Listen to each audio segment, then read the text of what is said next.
Hi అండి. ఈరోజు నేను కాలీఫ్లవర్ ఆవకాయ పచ్చడి అయితే చేస్తున్నానండి. కాలీఫ్లవర్ని ఫస్ట్ ఇట్లాగా విడివిడిగా విడదీసుకుని అయితే పెట్టుకున్నానండి నేను. ఈ మొదలు ఉంటుంది కదా, ఇది కూడా మొత్తం ఏం పాడైన అవసరం లేదండి. కొంచెం దగ్గరగా ఉన్న ముక్కలు అయితే వేసుకోవచ్చు. కొంచెం పెద్దగా ముక్కలుగా అయితే కట్ చేసుకోవాలండి వీటిని. ఇవి కట్ చేసుకున్న తర్వాత వాటర్లో వేసి అయితే కడిగేసుకున్నానండి. ఆ రోజు కొంచెం కట్ చేసుకున్న రోజు మబ్బుగా ఉందని చెప్పి ఆ రోజు ఫ్రిడ్జ్ లో పెట్టేసి తర్వాత రోజు అయితే ఇట్లా కడుక్కున్నానండి నేను. కడిగి కొద్దిసేపు అయితే ఆరబెట్టాను ఈ ముక్కల్ని. కడిగిన తర్వాత ఇలా బెజ్జాల గిన్నెలో వేసుకొని ఇట్లా అయితే నీళ్ళన్నీ వాడిపోయే వరకు ఉంచుకున్నానండి. నీళ్లు వాడిపోయిన తర్వాత ఒక క్లాత్ వేసి ఇట్లా ఆరబయట అయితే ఇలా ఆరబోసానండి. బాగా తడి లేకుండా ఉంటేనే పచ్చడి నిల్వ ఉంటుందండి. మరీ ఎండిపోని అవసరం లేదు. కొద్దిగా ముక్కలు మెత్తబడే వరకు ఎండితే అయితే సరిపోతుందండి. బాగా ఎండగా ఉన్నప్పుడైతే ఒక 2 గంటలు పెట్టుకుంటే సరిపోతుంది. నీడన ఆరబెట్టుకుంటే అంత నిల్వ ఉండదేమో అని నా ఉద్దేశం అండి. ఇలా ఆరిపోయిన తర్వాత దీన్ని ఆవకాయ పచ్చడిలాగా అయితే కలుపుకుంటున్నానండి. ఒక గిన్నెలో వేసేసి దానిలో కారం వేసాను, అది పసుపు వేసాను. పసుపు తర్వాత కారం, తర్వాత సాల్ట్ కూడా వేసానండి. ఇవి కొలతలు అయితే 4 గ్లాసుల కాలీఫ్లవర్ ముక్కలకి 1 గ్లాసు కారం పడుతుందండి. 1/2 గ్లాసు ఉప్పు చూసి వేసుకోవాలి.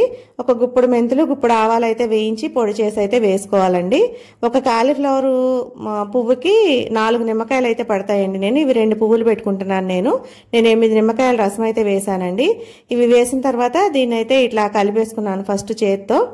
కొద్దిసేపు కలిపిన తర్వాత అప్పుడు ఆయిల్ అయితే వేసానండి నేను.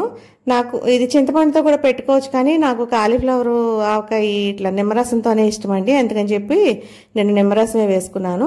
తర్వాత దీనిలో అయితే వేరుశనగ నూనె అయితే వేసానండి నేను. ఆడించుకున్నది ఉంటే ఇంట్లో అది వేసాను. తర్వాత ఈ వేరుశనగ నూనె వేసిన తర్వాత ఇట్లా కలిపేసుకున్నానండి. ఇలా కలుపుకునేటప్పుడు కొంచెం చేత్తో పిసుక్కున్నట్టు కలుపుకుంటే గనక ముక్కలకి అన్ని పట్టి తర్వాత రోజే తినడానికైతే బాగుంటుందండి. లేదంటే 3వ రోజు వరకు అంత అయితే బాగుండదు.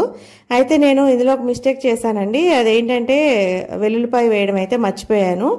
నాకు ఎట్లా గుర్తొచ్చిందంటే ఏంటి ఆ పచ్చడి అంత మంచి వాసన రావట్లేదు, ఏంటా అని అనుకుంటే తర్వాత పడుకున్న తర్వాత గుర్తొచ్చిందండి. ఇంకా సరే అని చెప్పి ఆ రోజుకి వదిలేసి నెక్స్ట్ డే అయితే నేను వెల్లుల్లిపాయ అవి వేసి అయితే కలిపానండి. వెల్లుల్లిపాయలు అయితే కొంచెం రేకల్లాగా విడదీసేసుకొని దాన్ని మిక్సీ పట్టానండి. వెల్లుల్లిపాయ రేకలేమి వేసుకుని అవసరం, ఇది త్వరగా అయిపోతుంది కదండి. పచ్చడి ఎక్కువ నిల్వ ఉండదు కదా, అందుకే వెల్లుల్లిపాయ రేకలు వేయకుండా ఇలా కొద్దిగా కచ్చాపచ్చాగా మిక్సీ పట్టి అయితే వేసానండి నేను.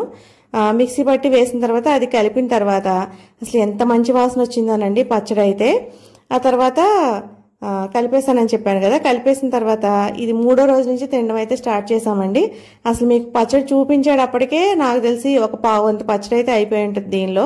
నేనే ఎక్కువ తిన్నానండి. ఈ పచ్చడి అంటే నాకు చాలా ఇష్టం. ఈ వెల్లుల్లిపాయ వేసి కలిపిన తర్వాత 3వ రోజు అయితే మీకు చూపించానండి. ఇది 2వ రోజు వెల్లుల్లిపాయ వేసి కలిపింది. ఇదిగో చూడండి, 3వ రోజుకైతే ఇట్లా చక్కగా నూనె తేలి అసలు ఎంత బాగుందోనండి పచ్చడి అయితే. అసలు మంచి వాసన అది వస్తూ దీన్ని కొంచెం కలిపేసుకున్న తర్వాత నేను డబ్బాల్లో అయితే స్టోర్ చేసుకున్నానండి. ఇది బయట ఉంటే ఒక వారం రోజులు అట్లా ఉంటుంది, కానీ ఫ్రిడ్జ్ లో పెట్టుకోవాలండి. ఫ్రిడ్జ్ లో పెట్టుకుంటే 1 మంత్ అయినా ఏం కాదు, బాగానే ఉంటుంది. చింతపండు గుజ్జుదైతే నాకు నచ్చుదని చెప్పాను కదా, కొంతమంది తాలింపు కూడా వేస్తారండి దీనికి. ఆ తాలింపు వేసే వేడి నూనె అది వేసిన ముక్క అది మెత్తబడిపోయి నాకు అంత నచ్చదండి. అందుకని నేను పచ్చి నూనె వేసుకుని ఇట్లాగే చేసుకుంటాను. నాకైతే 2 డబ్బాల్లోకి వచ్చిందండి. ఒక డబ్బా అయితే బయట పెట్టుకుని ఒక డబ్బా అయితే ఫ్రిడ్జ్ లో పెట్టుకున్నాను నేను. తర్వాత ఈ గిన్నెలో అన్నం వేసుకుని కలుపుకుని తింటే అసలు భలే ఉంటుందండి. ఏ పచ్చడికైనా లాస్ట్ లో గిన్నెలో ఇలా అన్నం వేసుకుని కలుపుకొని తింటే చాలా బాగుంటుందండి. నాకైతే చాలా బాగా నచ్చింది. మీకు ఈ వీడియో నచ్చితే లైక్ చేసి షేర్ చేసి సబ్స్క్రైబ్ చేసుకోండి. చూస్తున్నారు కానీ ఎవరు లైక్ చేయట్లేదండి, అసలు లైక్లే రావట్లేదు. Please like, share and subscribe. Thank you.